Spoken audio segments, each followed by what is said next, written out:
शुभागमन शुभागमन हुआ गुरु का शुभागमन। सुस्वागतम सुस्वागतम भक्त कहे गुरु सुस्वागतम। बड़े भाग्य से बड़े पुण्य से मिला गुरु का चातुर्मास। बड़े भाग्य से बड़े पुण्य से मिला गुरु का चातुर्मास। वर्षा योग में धर्म की वर्षा रचेगी एक स्वर्णिम इतिहास।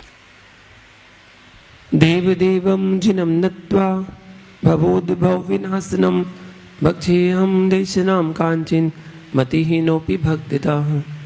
णमो अरिहन्ताडं णमो सिद्धाडं णमो आयर्याणं णमो वज्रायाणं णमो लोये सविसाहुणम्।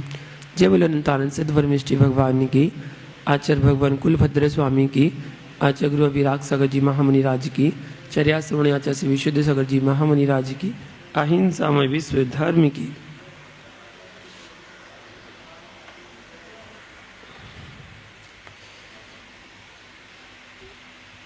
महानिम भाव व्याख्या चल रही है गाथा श्लोक नंबर 11, 10 नंबर की व्याख्या चल रही है और आचार्य भगवान कुलभद्र स्वामी द्वारा रचित सार समुच्चय ग्रंथ है। व्याख्या आगे बढ़ाते हुए कहते हैं, मन ही मन मुस्कुरा रहे। भैया ये दाल बाटी रोटी छोड़ो और स्वाध्याय में लग जाओ। जो पिताजी से सीखा वो तो तेरे पास है।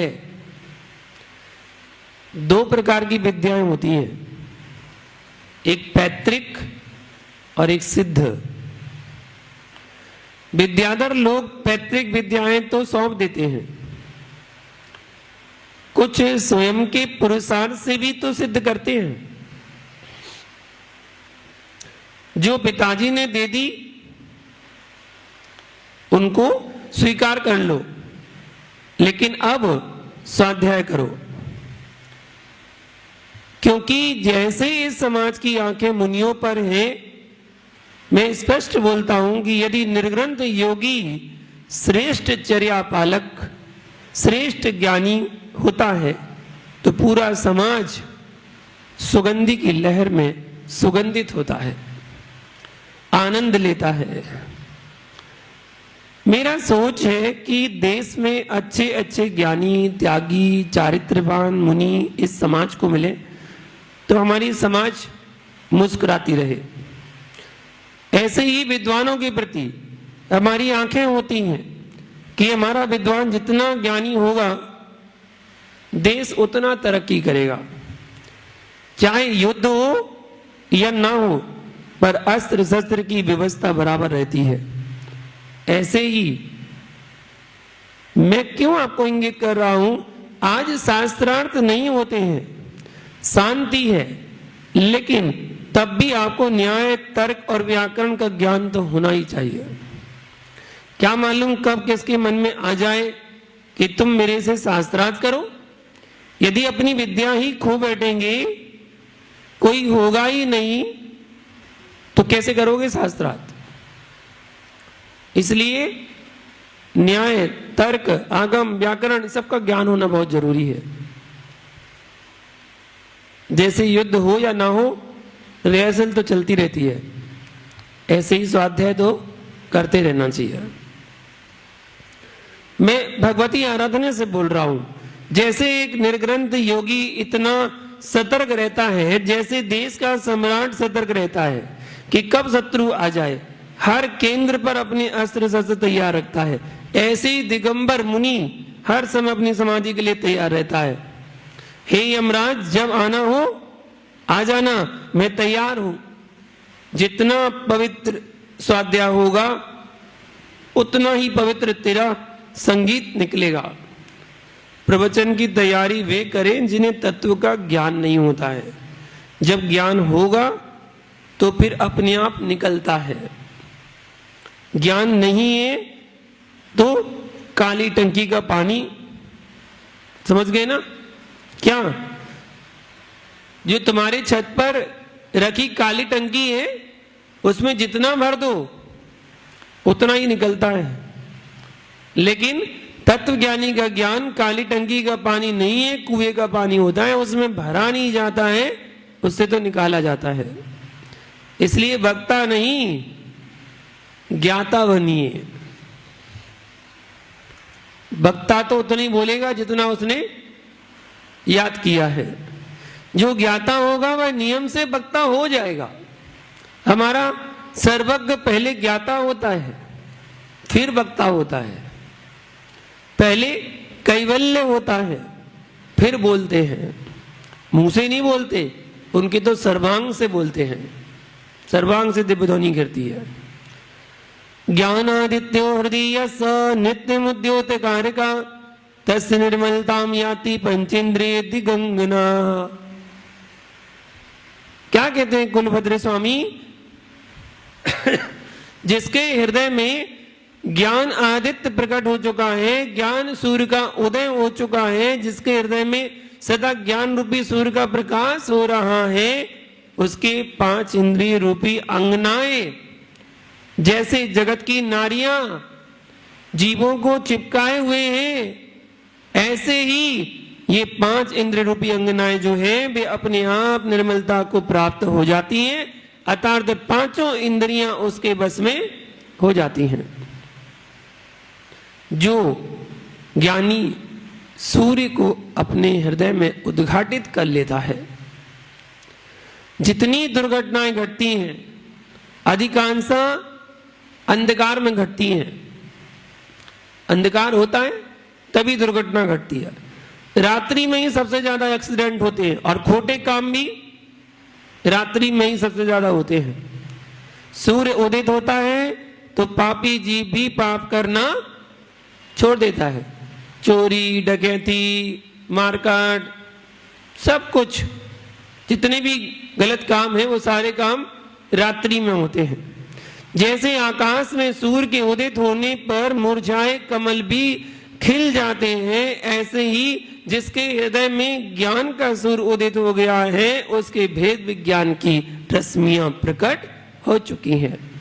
उसकी इंद्रिय रूपी जो कुमुदनियां हैं, जो कमल हैं, वो विकसित हो जाते हैं और जो पाप में लिप्त परिणाम है वे भी समाप्त हो जाते हैं। इसलिए ज्ञान की महिमा है। सतत स्वाध्याय करो, निरंतर स्वाध्याय में लगे रहो। सभी विवाहों से भी कहना, भैया घुमा फिरी से कम थोड़ा समय निकाल लो और स्वाध्याय करो। ज्ञान की वृद्धि होगी तो अपने आप पाप से दूर होगा। पंडित जी, मुझे तो मालूम है कि आप लोग प्रतिष्ठा के बाद नियम दिलाते हो, अब तो एक ही नियम दिलाओ। कौन सा? स्वाध्याय करो, सद ग्रंथों का स्वाध्याय, सद शास्त्रों का स्वाध्याय करो। अब वो भारत के जैनी नहीं रचे जो मूंग की दाल का पानी पीने वाले थे, अब तो उनके पास बहुत कुछ है। हमारे बुजुर्गों को बार बार प्रणाम किया करो। किस बात पर? भले ही मूंग की दाल का पानी पीकर सोए होंगे, लेकिन संस्कृति की रक्षा के लिए। आप देखो पपौरा जी में कितने मंदिर हैं मध्य प्रदेश के। 108 जिन मंदिर बनवाए गए, शिखर बंद मंदिर है। ये कोई बाहर के सेठियों के नहीं है, यहीं के मूंग की दाल का पानी पीने वालों के हैं कि मूंग की दाल के पानी पी के पैसे बचाए और मंदिर बनवाए। भले ही अपन ने झुपड़िया में रह लिया है, पर अपने भगवान को तो शिखर बंद मंदिर ही बनेगा। जिन मंदिर में ही विराजमान होंगे, उनकी भूमि है, संस्कृति की रक्षा की है। यहाँ के विद्वानों को दक्षिण भारत में जाकर रहना पड़ गया। उन्होंने वहां पर भी जाकर जिनवाणी की सेवा की है। ये सटकंडागम को निकाल कर लाने वाले कौन हैं? इन विद्वानों ने कितनी मेहनत की है। और अपन आज मुस्कुरा रहे हैं। और सुनो, इस युग में आरिका माताओं की भी बहुत देन है। है।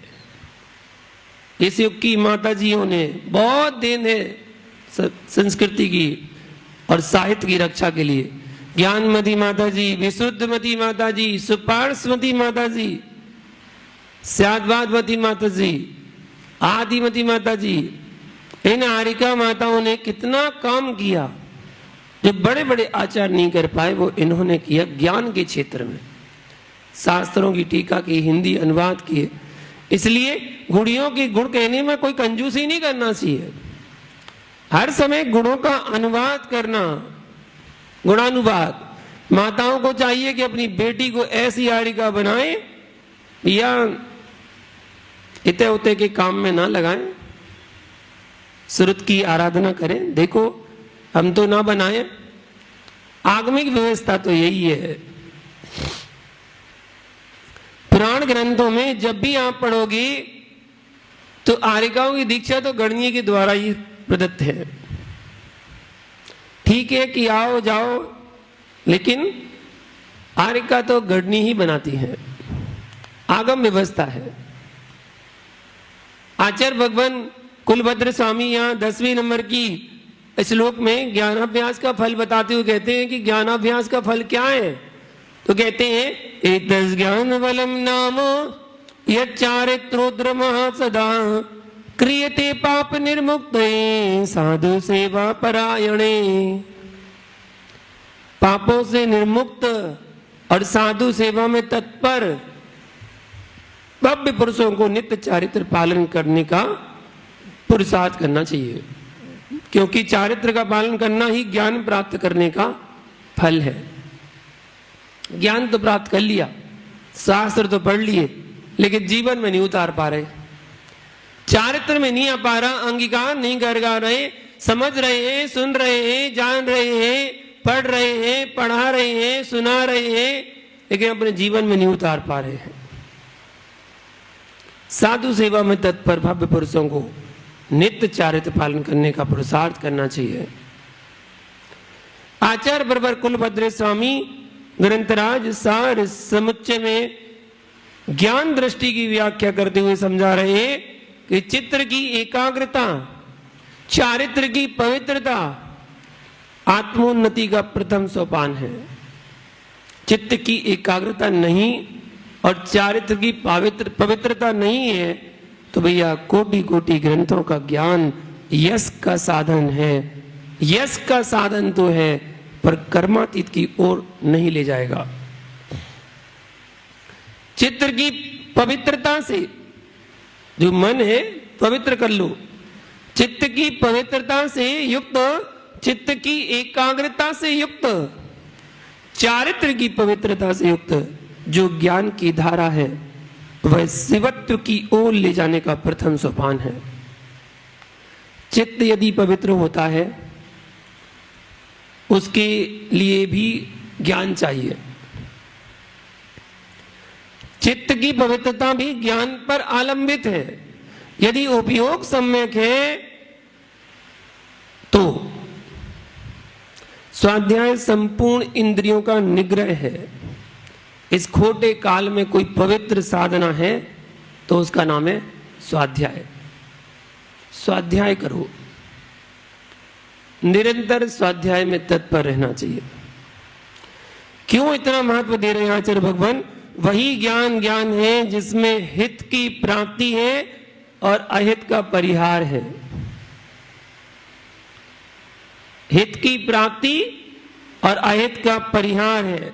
हित की प्राप्ति का उपाय ना हो, अहित की प्राप्ति का परिहार ना हो, बस सम्यक ज्ञान कैसा?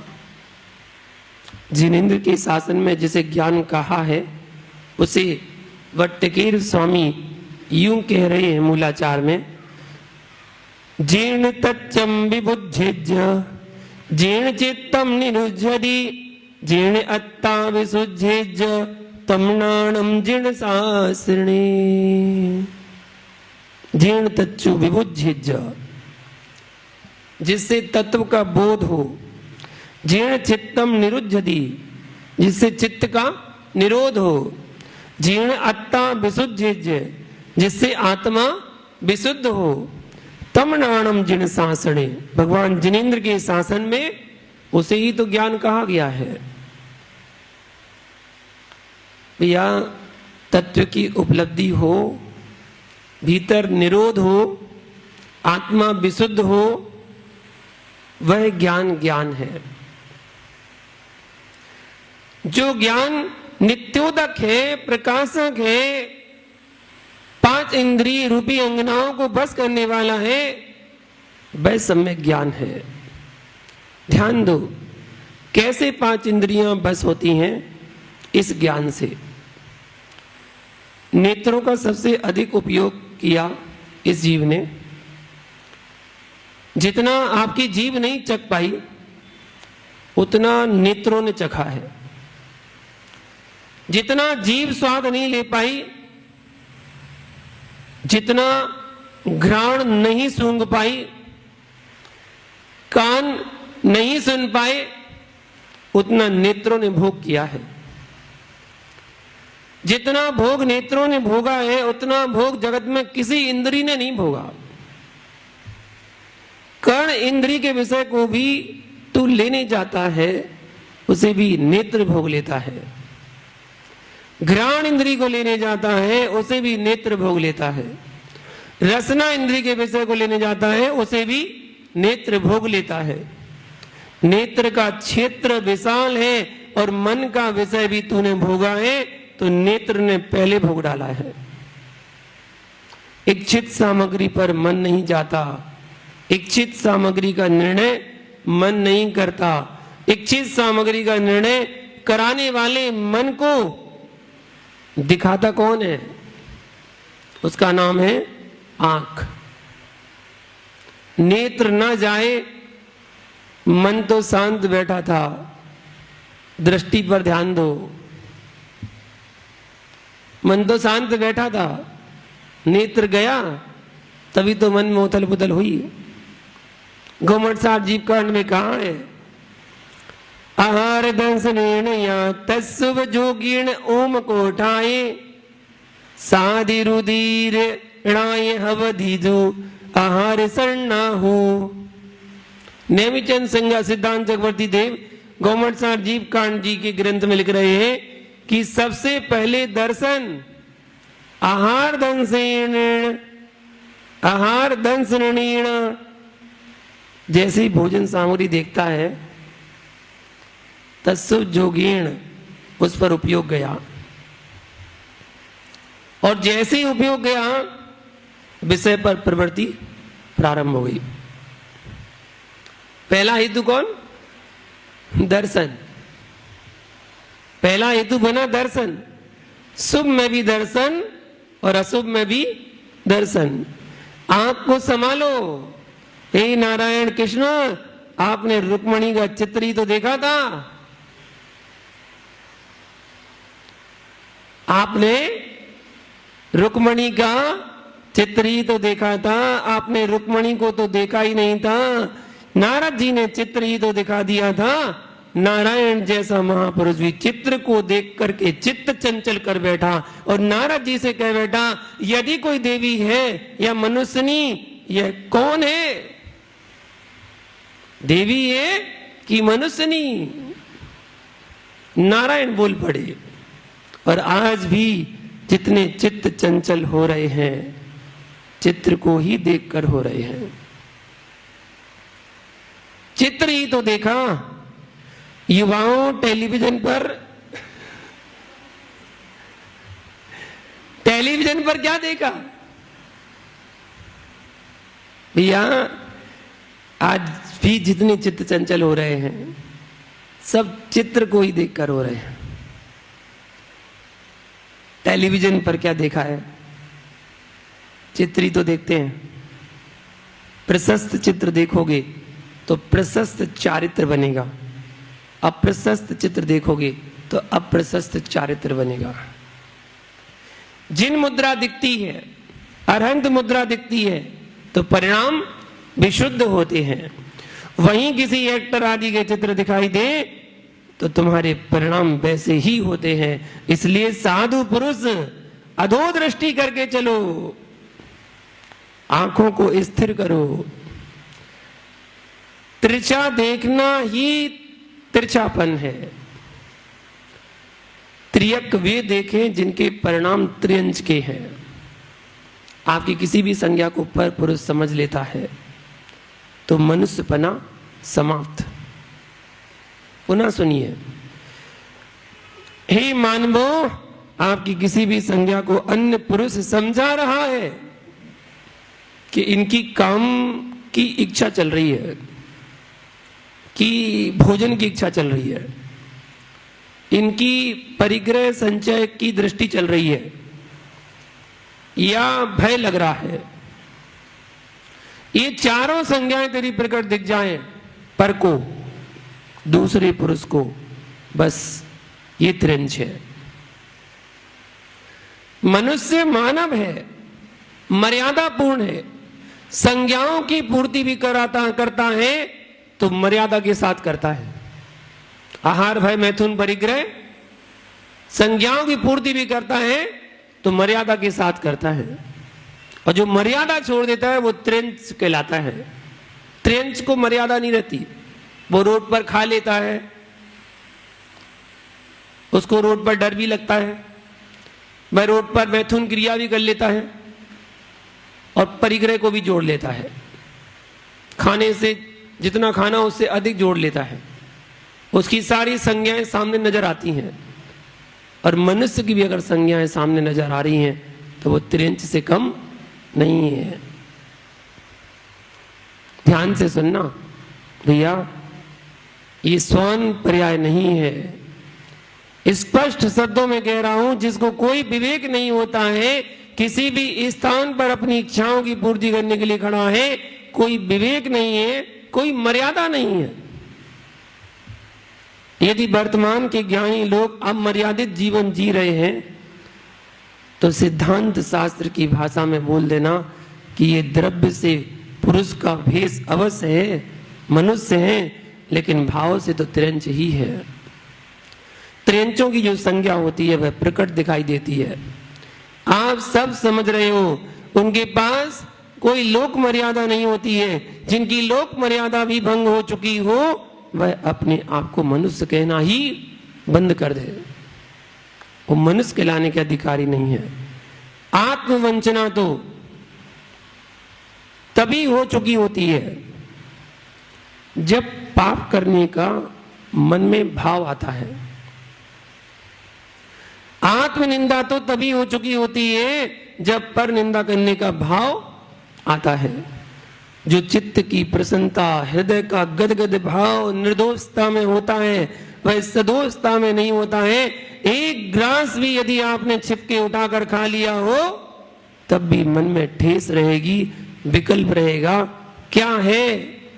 पूरा भोजन सामने करके आना, तब कोई विकल्प नहीं होगा, पर छिपकर एक ग्रास खाने वाला विकल्प में रहेगा। जीवन की उन अवस्थाओं का चिंतन करो। संयमी जीवन बनाने के पहले, संयमी जीवन बनाने के पहले का जो जीवन था उस पर चिंतन करो।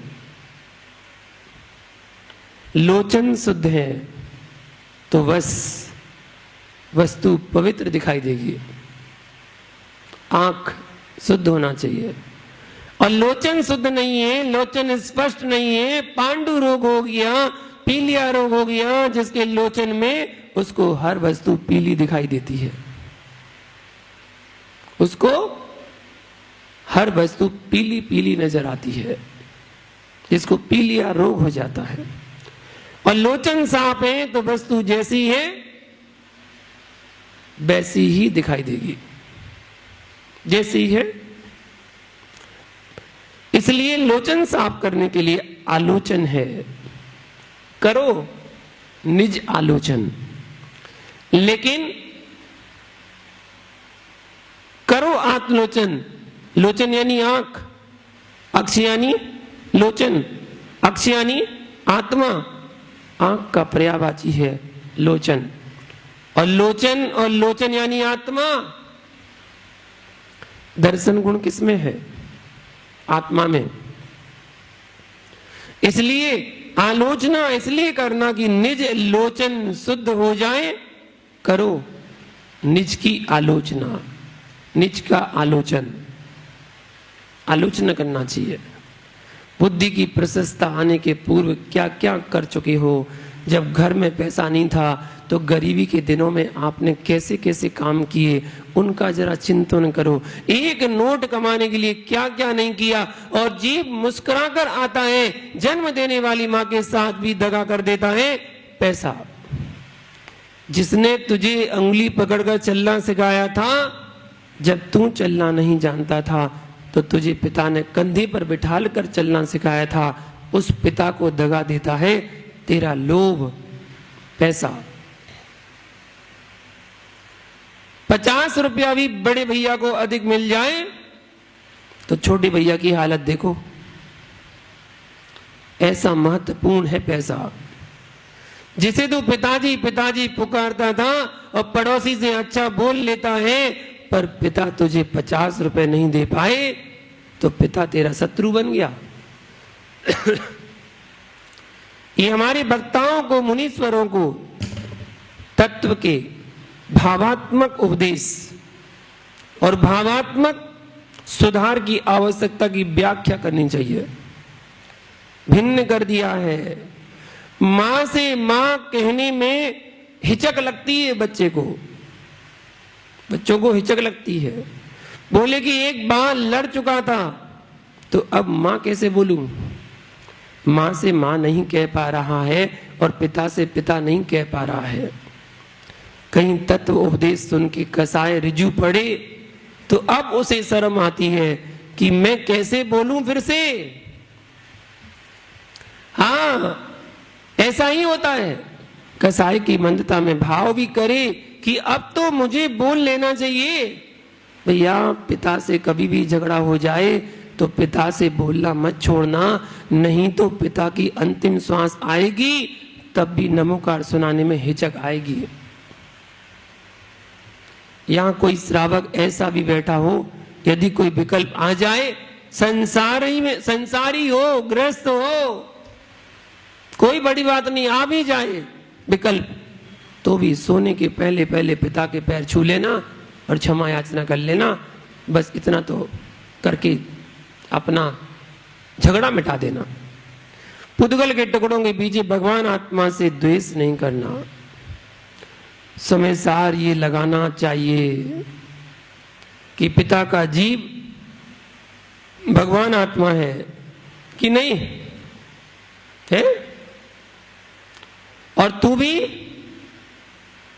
भगवान आत्मा है।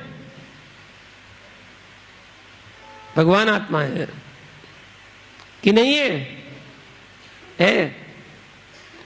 और जब दोनों भगवान आत्मा है तो कसाय के उद्रेक में भगवान से भगवान का विद्रोह कैसा? कसाय, क्या तेरी निज वस्तु है? यही तो आलोचना है, यही तो लोचन शुद्ध करना है।